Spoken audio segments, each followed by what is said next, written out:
কথায় কথায় লোকজন রাস্তায় নামছে, আন্দোলন করছে, জনজীবন ব্যাহত করছে, নিরাপত্তা বিঘ্নিত হচ্ছে এবং অনেক ক্ষেত্রে তাদের দাবি দাওয়াগুলো খুবই অযৌক্তিক, মানে যা খুশি চাইছে। আমাদের শেষ আশ্রয়স্থল সেনাবাহিনী, তাদেরকে আমরা বিতর্কিত বা দুর্বল করে ফেলছে কিনা? We are here for 2 years or 2.5 years, 3 years. There is no strike. There is no demand. If you need any demand or any case, go to labor court. Don't come to road. জুলাইয়ের যে অভ্যুত্থানের পরে এখন ল order situation কিন্তু আগের মতো অতটা খারাপ নেই। You have to give some credit. কথায় কথায় লোকজন রাস্তায় নামছে, আন্দোলন করছে, জনজীবন ব্যাহত করছে, নিরাপত্তা বিঘ্নিত হচ্ছে এবং অনেক ক্ষেত্রে তাদের দাবি দাওয়াগুলো খুবই অযৌক্তিক, মানে যা খুশি চাইছে, আবার অনেক ক্ষেত্রে যৌক্তিকভাবে হয়তো চাইছে। এই যে ঢাকা কলেজ সিটি কলেজে মারামারি হলো, সেখানে পুলিশ তো একরকম মানে বলা যেতে পারে যে এখন না থাকার মতোই, তারা তেমন কোনো কাজ করছে না, আইনানুগ ব্যবস্থাও তারা নিচ্ছে না, ভয় পাচ্ছে, তাদের অভিজ্ঞতা খারাপ, তারা এর আগে অপকর্ম করেছে। এই কারণে সেনাবাহিনীর কারণেই দেশে আইন শৃঙ্খলা পরিস্থিতি এখন মোটামুটি একটা নিয়ন্ত্রিত অবস্থায় আছে। সেই সেনাবাহিনীকে হস্তক্ষেপ করতে হচ্ছে। সেখানে ছাত্ররা সেনাবাহিনীর উপর খেপে গিয়ে তাদের বিরুদ্ধে যাতাখুশি বলেছে। মানে সেনাবাহিনী তো আমাদের শেষ আশ্রয়স্থল, তারা জনগণের স্বার্থে জননিরাপত্তা দিচ্ছে এবং এই বিপ্লব অভ্যুত্থান পরবর্তী সময়ে তাদের বিশাল ভূমিকা ছিল। তাদেরকে আমরা আস্তে আস্তে মানে অকার্যকর করে ফেলছি কিনা সব কাজে ব্যবহার করে। ঢাকা কলেজ এবং সিটি কলেজের মারামারির ঘটনায় সেনাবাহিনী ন্যূনতম ভূমিকা নিয়ে পরিস্থিতি মোকাবেলা করেছে, কিন্তু ছাত্ররা তাদের উপর যেভাবে চড়াও হয়েছে, তাদের সাথে ঝগড়া করেছে, তাদের বিরুদ্ধে যেসব অভিযোগ করেছে, সাধারণত পুলিশের বিরুদ্ধে এরকমটা বলে। এখানে আমাদের শেষ আশ্রয়স্থল সেনাবাহিনী, তাদেরকে আমরা বিতর্কিত বা দুর্বল করে ফেলছি কিনা? আপনাকে অনেক ধন্যবাদ। অবশ্যই আপনার আর কি অপশন আছে? আমাদের তো কোনো অপশন নেই। সে আপনার যে একটা সরকার আপনি চালাচ্ছেন, আপনার সেই পুরানো আমলাতন্ত্র। সরকার তো ডিসিশন দেয়, আপনার অ্যাডভাইজাররা, কিন্তু কাজটা করে কে? আমলাতন্ত্র, পুরো আমলাতন্ত্র। 2-1 মাত্র বদলাইছেন এই দিক থেকে সেদিকে, পুরানো বিচারপতিরা নিচের দিকে আর কি, সুপ্রিম কোর্টের কিছু বদলাইছে। আপনার সেই পুরানো পুলিশ অফিসাররা তারাই আছে, হয়তো চেঞ্জ করছে কিছুটা মন মানসিকতা। পুরানো ব্যবসায়ীরা যারা ওই দ্রব্যমূল্য বাড়াইতো, যাদেরকে সিন্ডিকেট বলে, ওইসব লোকজনগুলোই আছে। বড় 2-1জনকে ধরছেন, বাকিগুলো সবাই আছে। এই পরিস্থিতিতে সমাজে যে অশান্তি বিরাজ করতেছে, এই সমাজের অশান্তির মধ্যে আপনি এতদিন ছিলেন 15-16 বছর বাক্সের মধ্যে, বাস্কেটের মধ্যে আপনাকে আটকে রাখলেন। এখন বাস্কেটটা যখন খুলে দেওয়া হয়েছে, মুখ ব্যাগ থেকে জাম দিয়ে আপনি সব ব্যাংকগুলো বাইরে গেছে। এখন যার যা খুশি আপনি সেই স্বাধীনভাবে আপনি রাস্তায় নামতেছেন, এই করতেছেন, সেই করতেছেন, মনে করতেছেন এই সরকার নির্দলীয় নিরপেক্ষ সরকার, এরা আমাদের সব সমস্যার সমাধান করতে পারবে। এটা ঠিক না, এটা পারবে না। আর যে আপনি যে ইয়ের কথা বললেন, এটা কথা বলে কোনো সময় মিলিটারিদেরকে দীর্ঘদিন রাখতে নাই পাবলিক সার্ভিসে, রাইট? কারণ হলো একটা কথা বলে যে সৈয়দ মুস্তফা আলী বলেছিল না যে কুইনিন জ্বর সারাবে, কুইনিন সারাবে কে? যদি আপনি এই আমাদের দেশপ্রিয় যে আমাদের মিলিটারি, তাদেরকে যদি এরা কন্ট্রোভার্সিতে চলে যায়, তারা যদি বিশেষ করে এই ডেইলি অ্যাডমিনিস্ট্রেশনে গিয়ে টাকা পয়সার গন্ধ পায়, তাহলে তাদের চরিত্রিক, তাদের যে ক্যারেক্টার যে চেঞ্জ হবে, এর সাথে আপনি আর কোথাও যাইতে পারবেন না। আপনার তখন আর ওই আপনার কোনো অ্যান্টিবায়োটিক আর কিছু থাকবে না আপনার জ্বর বন্ধ করার। কিন্তু এখন তো আর কোনো অপশন নাই, কারণ পুলিশ দিয়ে কাজ হচ্ছে না। হ্যাঁ, সেটাই বলছি, আপনার কোনো অপশন নাই। এই পরিপ্রেক্ষিতে আমি মনে করি আমার প্রফেসর ইউনূস, আমার মনে হয় বলা উচিত, brothers and sisters of my countryman, we are here for 2 years or 2.5 years, 3 years. There is no strike, there is no demand. If you need any demand or any case, go to labor court. Don't come to road. This is what it is. না, উনি প্রধান উপদেষ্টা কিন্তু এটাও বলেছেন, আপনাদের দাবি দেওয়া নিয়ে আসেন, বসেন, আলোচনা করি। কথায় কথায় রাস্তায় নেমে পরিস্থিতি তৈরি করবেন কেন?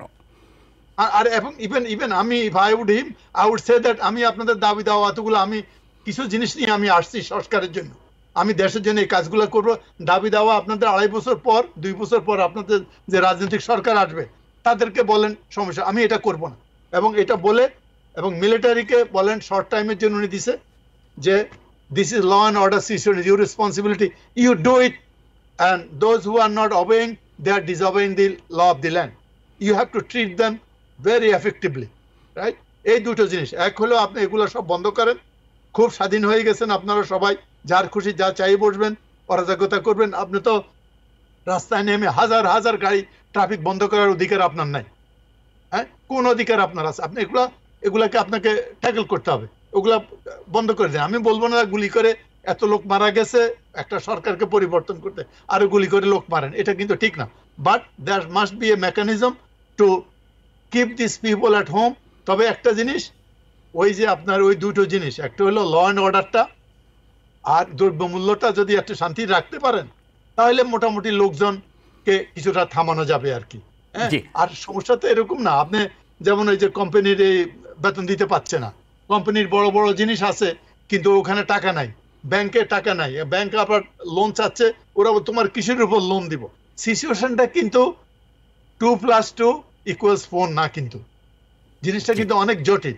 এই জিনিসটা বোঝার মতো বিশেষ করে রাজনীতিবিদরা এখন হেল্প করতে পারে, বলতে পারে যে ভাই, তারা বলতে পারে, ওন করতে পারে, দেখো আমরা ওনাদেরকে সময় দিছি, প্লিজ এই সময়টা দাও, এই জিনিসগুলা করা এই মুহূর্তে সম্ভব না।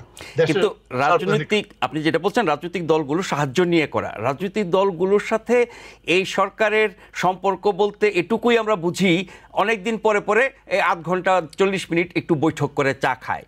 এটা তো আর সহযোগিতার ধরন হতে পারে না, আরও বেশি সম্পৃক্ত কেন না সেটি নিয়ে আলোচনা আছে।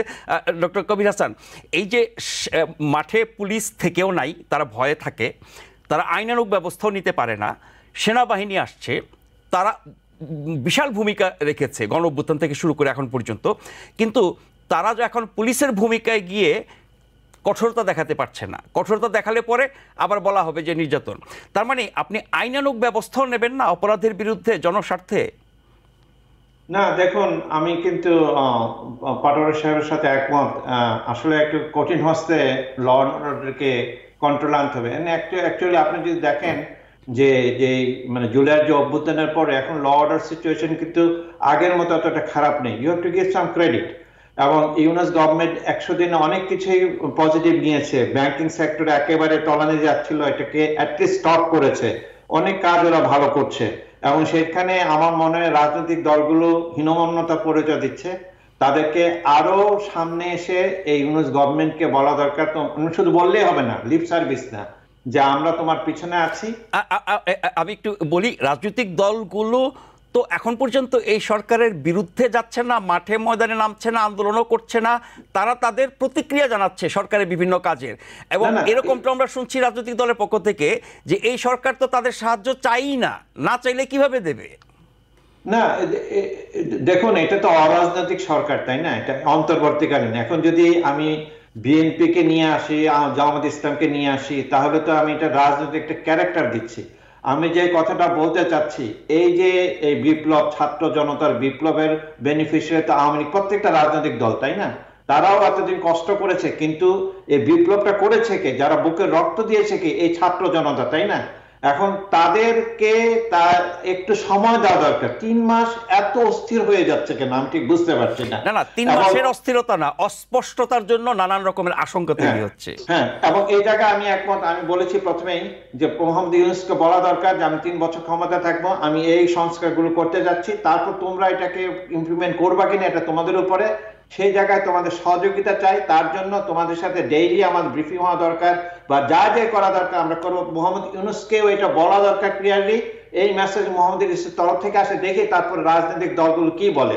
এখন শুধু লিপ সার্ভিস দিচ্ছে, মাঠে নামছে না ঠিকই, কিন্তু আমি চাচ্ছি যে ইফেক্টিভলি এই গভর্নমেন্টকে মানে সমর্থন করা এবং তাদেরকে সহযোগিতা করা। কারণ এইটা শুধু মানে বিএনপি বুঝতে পারছে না সেই মানে কাকে দিয়ে সে দল করবে, তাই না? সে কি আরেকটা আওয়ামী লীগ হবে যদি মানুষ যদি আমরা চেঞ্জ না করতে না, আমরা একটা স্ট্রাকচারকে চেঞ্জ না করতে। 15 বছরে পুরো বাংলাদেশের স্ট্রাকচার চেঞ্জ করে দিয়েছে আওয়ামী লীগ।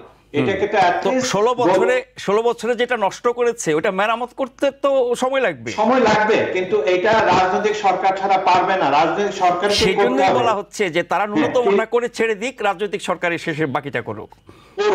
এবং সেই যে প্রিলিমিনারি ওয়ার্ক গুলো করে দেয়, এই কথাটাই প্রফেসর ইউনূস বারবার বলছেন, কিন্তু তার সাথে একটা যোগ করা দরকার। উনি ধোঁয়াশাভাবে আমি শুনেছি ওনার কথা, উনি ক্লিয়ারলি বলেন না, বলে দরকার আমি 3 বছর ক্ষমতায় থাকবো এবং 3 বছরে আমি যতগুলো কাজ করতে পারি তার মধ্যে আমার প্রায়োরিটি এইটা একটা করবে। নাম্বার 2, তার এই যে অ্যাডমিনিস্ট্রেশন যেটা আছে এটাকে মানে ছাঁটাই করতে হবে, রিপ্লেস করতে হবে কম্পিটেন্ট লোক দ্বারা। নাম্বার 3, বিভিন্ন ধরনের যে কমিশন করেছে, কমিশনে অনেক ধরনের অনেকের কথাবার্তা আছে, এবং তাদেরকে আরো যোগ্য লোককে থেকে নেওয়া দরকার। একটা এক্সাম্পল দিলাম যে আলী রিয়াজের কথা, ওনাকে আমি রেসপেক্ট করি, কিন্তু উনিও রাজি হয়েছেন, আমি নিজে অবাক হয়ে গেছি আসলে। সবাই সব জায়গায় গিয়ে তো মাতব্বরি করার দরকার নাই, তাই না? আমরা তো সবাই সবকিছুতে পণ্ডিত না, তাই না? আপনি জার্নালিজম করেন, আপনাকে যদি আমি বসাই দিই হার্ট সার্জন, আপনি কি পারবেন? এই জিনিসগুলো আমাদের মাথায় থাকা দরকার আসলে। আমরা কি পারবো না, সেটা আমাদের সামাজিক দায়বদ্ধতার একটা ব্যাপার, তাই না? একদম শেষ পর্যায়ে চলে আসছি। প্রফেসর মহসিন পাটোয়ারী, আওয়ামী লীগ রাজনীতি করবে কি করবে না, নিষিদ্ধ হবে কি হবে না, নির্বাচনে অংশ নেবে কি নেবে না, এটা নিয়ে আমরা কিছুদিন আগ পর্যন্ত প্রধান উপদেষ্টা সহ সরকারের বিভিন্ন পর্যায় থেকে শুনেছি যে এই দলের রাজনীতি করার অধিকার নাই এবং এটাকে নিষিদ্ধ করার, দলকে নিষিদ্ধ করার, বিচার করার, এরকম নানান প্রসঙ্গ উঠেছে। সেই জায়গাও একটা পরিবর্তন আমরা দেখছি। আন্তর্জাতিক অপরাধ ট্রাইব্যুনালের যে আইন, এটি সংশোধন করে রাজনৈতিক দলের বিচার করার একটা বিধান করার কথা ছিল, সেটা করা হয় নাই। বলা হয়েছে যে এটা রাজনৈতিক প্রক্রিয়া হবে। আওয়ামী লীগ নিষিদ্ধ করার ব্যাপারে বড় দুটি দল এই মুহূর্তে, বিএনপি এবং জামাত, দুটি দলই বলছে তারা নিষিদ্ধ করার পক্ষে না, জনগণই তাদেরকে প্রত্যাখ্যান করবে তাদের অপকর্মের জন্য। আবার আন্তর্জাতিকভাবে নানা রকমের চাপ তাপের কথা আমরা শুনছি, ইউরোপ আমেরিকা পক্ষ থেকে কূটনৈতিক চাপ আছে, আর রাজনৈতিক দলকে নিষিদ্ধ করাটা সমাধান কিনা সেটা নিয়েও প্রশ্ন আছে। সব কিছু মিলিয়ে এই নির্বাচন, সংস্কার, আওয়ামী লীগের রাজনীতি, এই তিনটার ক্ষেত্রে যে পরিবর্তনটা, এটি কি দেশি বিদেশি চাপ তাপ সেই কারণে, না তাদের উপলব্ধির কারণে, না অভিজ্ঞতার কারণে, নাকি দূরদর্শিতার কারণে? প্রফেসর মহসিন পাটোয়ারী।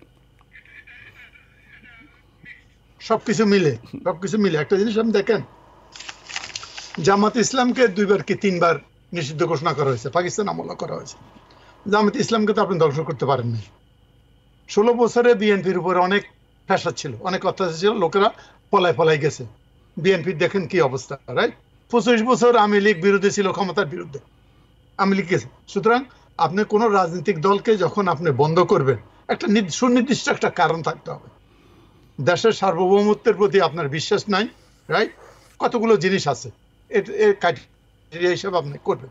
এখন আপনি যদি, আমরা লক্ষ্য করেছি যে কোন রাজনৈতিক দলকে যখন আপনি নিষিদ্ধ ঘোষণা করেন, ওই রাজনৈতিক দলগুলো ক্ল্যান্ডেস্টাইন হয়ে যায়, হয়ে গিয়ে আরো শক্তিশালী হয়ে ওঠে এবং এটা বিশৃঙ্খলার সৃষ্টি হতে পারে। আমরা মনে করি, হ্যাঁ, মানুষের সিম্প্যাথি পায় আরো। হ্যাঁ, মানুষের সিম্প্যাথি। আমি মনে করি যে আওয়ামী লীগ 16 বছর যা অন্যায় করেছে, আওয়ামী লীগের যে লোকেরা বলছে, হ্যাঁ, এবং আমরা তো দেখছি কারো দেশ চালায়, অ্যাকচুয়ালি পলিটিশিয়ানরা অনেকে চালায় না, চালাইছে ওই লীগ একটা দেশ চালাইছে, হ্যাঁ। তো যাক আমরা জানতাম। এখন আপনি বিচার, আপনার দেশে নতুন আইন হয়েছে, বিচার করেন, যারা যারা অন্যায় করছে, যারা যারা মার্ডারে, যারা করাপশন করছে, ওদেরকে আপনি বিচার করেন, সে যেই দলের হোক।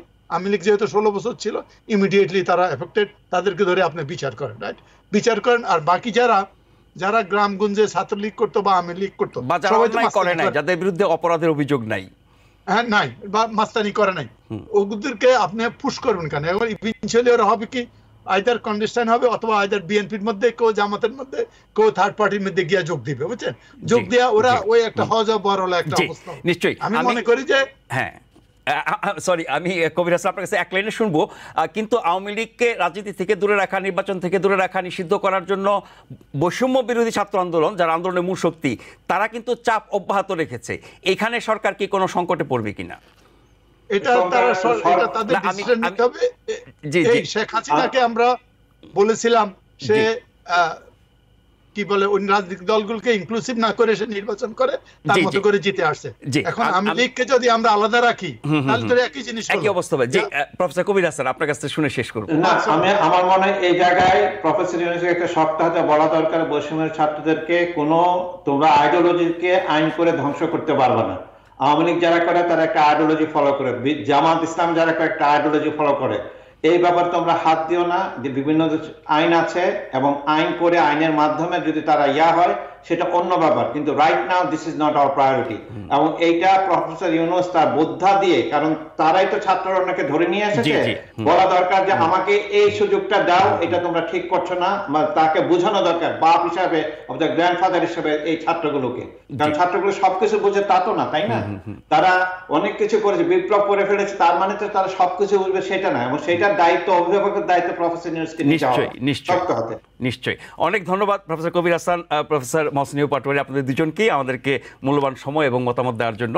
যারা অনুষ্ঠান দেখছিলেন শুরু থেকে বা পরে যুক্ত হয়েছেন, প্রত্যেককে ধন্যবাদ ও কৃতজ্ঞতা জানিয়ে আজকের মতো এখানে শেষ করছি।